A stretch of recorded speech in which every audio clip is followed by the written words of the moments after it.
first thing I'm gonna discuss about this whole setup is performance versus stock.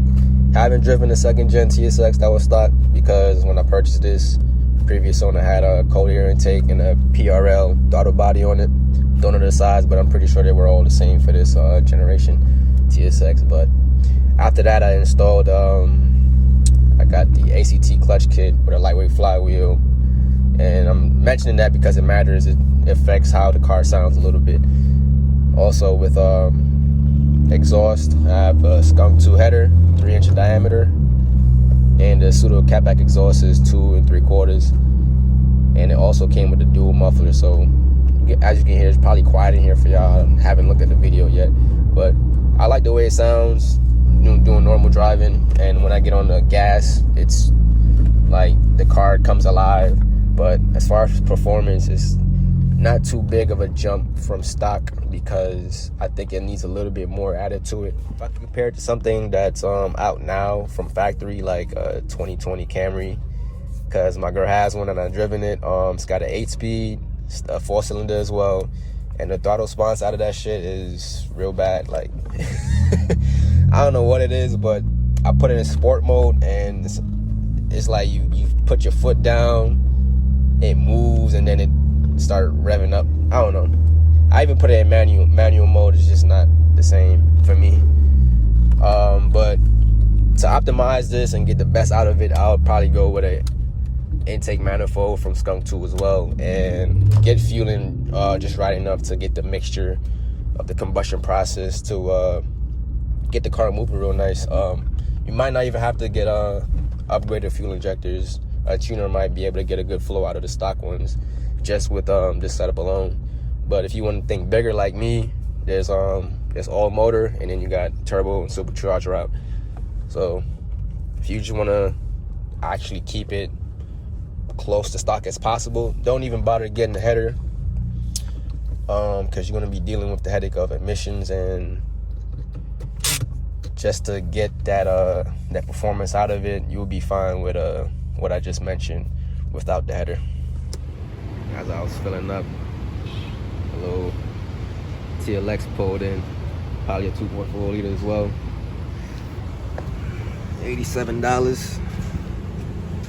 Man, coasting at 80 in 6th gear. You can hear everything. Roll the windows down for y'all.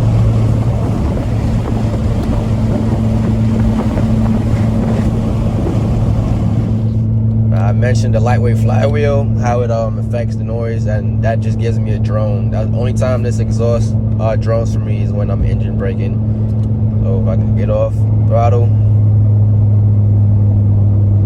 boom. I just went from like 80 to 70 in 3 seconds because that flywheel just slows the car down so quickly. So I'm at a 20% throttle. If I go down to 5th gear, still a quiet cabin, not too loud. Now ain't no need for me to redline. You're gonna hear the same noise all the way up to redline till I shift back into 6th gear. Even from 3rd all the way to 6th is the same noise you're gonna hear. I ain't trying to hoon on the interstate. So I'm gonna wrap it up for y'all. I had more good things to say about this than bad. Sounds good. It's better on performance from stock, even though, like I said, there's a lot more to improve upon. But the only cons I can say is the material finish on the Tsudo exhaust. The Skunk2 is fine. That's a quality product. It's actually turning blue from the heat off the exhaust manifold. But with the Tsudo exhaust, it was stainless steel, but it's getting discolored from just the moisture and dirt from the road. It's not getting rusted, don't get me wrong. I don't want y'all to think it's gonna rust like real quick.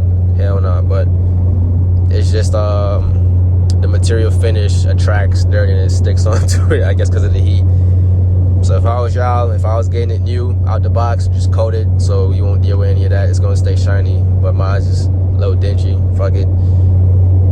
When I get it off, I might get a custom exhaust or shit, clean it up if I get it off anytime soon.